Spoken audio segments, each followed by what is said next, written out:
যে পথিক তুমি কোন পথে যাচ্ছ, এটা কোন পথ, তুমি জানো এটা কোন পথ? এটা হলো ওই পথ যে পথে হাঁটতে গিয়ে আদম আলাইহিস সালাম ক্লান্ত হয়ে গেছিলেন।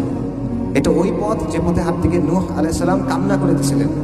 এটা ওই পথ যে পথে হাঁটতে গিয়ে ইব্রাহিমকে আগুনে ছুঁড়ে ফেলা হয়েছিল। এটা ওই পথ যেখানে হাঁটতে গিয়ে ইসমাইলকে শোয়ানো হয়েছিল যাবেহ করার জন্য।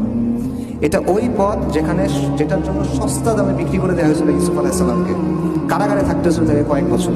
এটা ওই পথ যেখানে হাঁটার জন্য জাকারিয়াকে করাত দিয়ে দ্বিখণ্ডিত করা হয়েছিল। এটা ওই পথ যেখানে যাওয়ার জন্য জবেহ করা হয়েছিল সাইয়্যিদিনা ইয়াহইয়াকে। এটা ওই পথ যেখানে আইয়ুব আলাইহিস সালাম রোগে ভুগছিলেন। এটা ওই পথ যেখানে দাউদ আলাইহিস সালাম তার কান্না সব সীমা অতিক্রম করে চলে গেছিল। এটা ওই পথ যেখানে হাঁটতে গিয়ে ঈসা আলাইহিস সালাম নিঃসঙ্গ জীবনযাপন করতে হয়েছে। এবং এটা ওই পথ যেখানে জন্য রাসূলুল্লাহ সাল্লাল্লাহু আলাইহি ওয়াসাল্লামকে অসংখ্য কষ্ট সহ্য করতে হয়েছে। এটা ওই পথ। তো তুমি কোন পথে হাঁটতেছো? তুমি এখনো খেল তামাশার মধ্যে আছো। পথিক তুমি কোন পথে